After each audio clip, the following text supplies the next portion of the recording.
Hey everybody, this is Dead Winter Dead, and this is Sniper Elite 3. I am back from my summer vacation. Thank you for asking. It was wonderful. It was great to recharge my batteries, but as soon as I got back, Sniper Elite 3 was released. I think I missed it by the release date by 2 days, so I'm 2 days behind the curve. But I wanted to review this, just not really a review, but more of a first impressions type thing. So we'll kind of go through some of the options here. As you can see here, I'm running it on mostly Ultra. I'm not sure why AA is on Medium. I do end up putting it on Ultra. Super sampling I have off. Now, if your rig can handle super sampling, put it on because it just makes the game that much prettier. But it is a huge system hog, and you don't really need it. It's just for fidelity. It's just for making things nice. As you can see, those are my settings right there a second ago. And I'm running about between 90 and 110, 115 frames per second.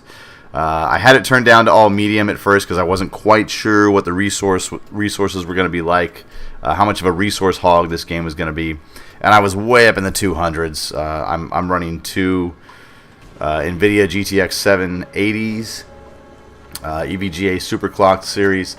And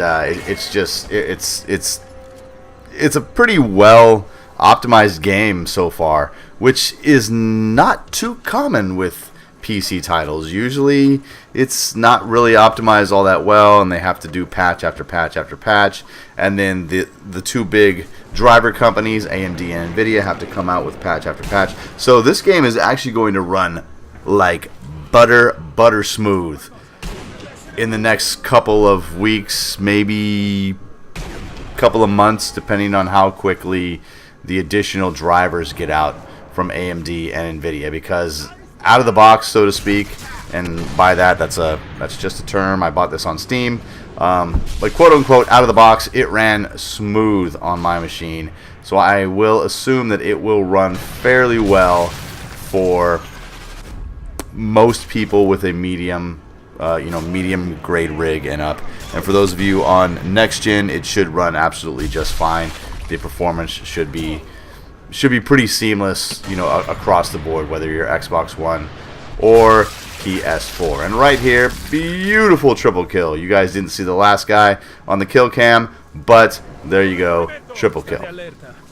Anyway, the Sniper Elite series. I really enjoy this series. This is a franchise that has been around since about 2005. The original Sniper Elite came out in 2005, developed by Rebellion Games, and they made a sequel. It wasn't really a sequel, it was really more of a reboot. It was Sniper Elite V2, came out in 2012, which spawned two Halloween editions, Sniper, Nazi Zombie Sniper, or something like that. I own both of them. They're fun, mindless zombie Nazi shooters, completely mindless. You shouldn't take them seriously, but they're good fun. And the games, Sniper Elite V2, all of the Nazi zombie army games, both of them, and Sniper Elite 3 are great looking games. They look excellent. Now, of course, YouTube will cut this down and run it at 30 frames per second and cut some of the fidelity down. But if you own this game, or if you're thinking about getting this game, it is a beautiful game, a great game. And the location change is excellent too. Sniper Elite V2 took place in war-torn Berlin, Germany, Berlin, probably 1944, 1945, near the end of the war, after it had just been shelled out and bombed all to hell. And that was fun. But this takes place in North Africa during the North African campaigns, where you've got the Italians and the Germans fighting the British, and then eventually the Americans in North Africa. Now, this is a completely made-up story. The storyline really doesn't count. You're just a rogue sniper who's off to do blah, blah, blah. I'm not going to spoil it for you for those of you who love a story. It's just a story. That's it. But it really is just a sniper game.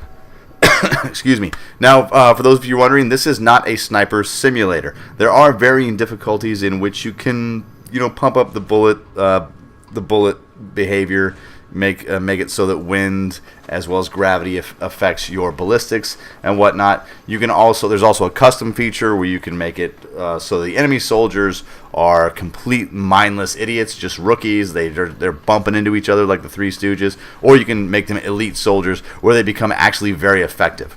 And one of the changes that I like between Sniper Elite V2 and Sniper Elite is the fact that they've kind of made it so you're not so much this kind of a god sniper. Excuse me. In Sniper Elite V2, one of the issues that I had was that you could just take so many bullets. You were just kind of a bullet sponge, and you were able to easily recover. And it kind of, like was that sniper power fantasy where you weren't easily killed, and you were able to just make these incredible shots, and the enemies kind of line themselves up like ducks in front of you. It was very much an arcadey, scripted, on-rails shooter. That was also one of the really big criticisms of the game, was the fact that the levels were so linear. They funneled you down these corridors, the broken rubble streets of Berlin, which were beautiful to look at, but you really had nowhere to go, and it often forced you into very scripted firefights. The developers have obviously listened to what the community has had to say, and they have completely changed it. We now have very, very open maps. They're not huge, but they're very open maps. You have multiple routes to attack your enemies, multiple ways in which to accomplish your objectives. And this footage right here is some of the survival mode. This is one of the challenge modes where you have to fight wave after wave of enemies that are coming at you. And this is another mode that I love. It's very arcadey. It's, if you got a quick 15 minutes to game and you don't know what to do, you can jump into this survival mode, play a couple waves, and then go on about your business. So I really enjoy this survival wave mode. But back to the maps. The maps were really well thought out. There's a lot of alternate routes. You can go in all guns blazing, which I wouldn't recommend. You will just get cut to pieces, even on the rookie mode. There's a lot of conveniently placed sound masking areas where there will be artillery firing, or fighters or bombers flying overhead, or the most popular one being a generator. There'll be a generator that's powering some lights, or maybe powering some electricity in a forward operating base, and you can sabotage these generators, and as they go through the little clicks and bumps of being sabotaged, they create a sound, kind of a sputtering engine sound, with which you can mask the shot of your weapon. Extremely effective, much more well thought out than Sniper Elite V2. Overall, this is a much, much better game. Now, of course, the infamous X-ray cam has made its reappearance.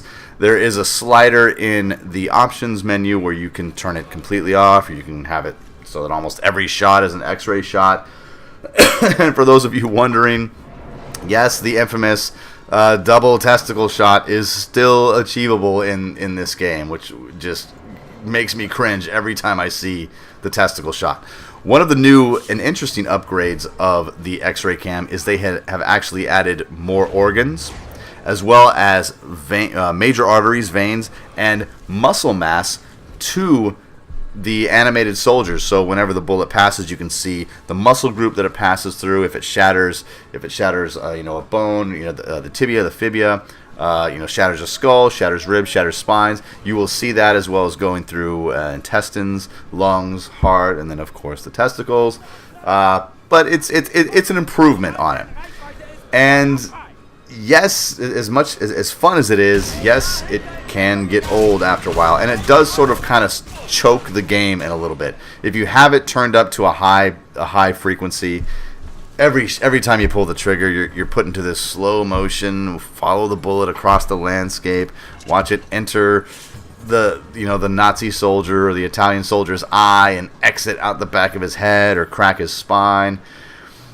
It's cool to watch, and it's cool for those final moments, or for the quote unquote objective moments where you have to kill a specific officer. But when you're just in a firefight with regular grunts, regular kind of ground soldiers, privates, corporals, sergeants, stuff like that, it gets old after a while.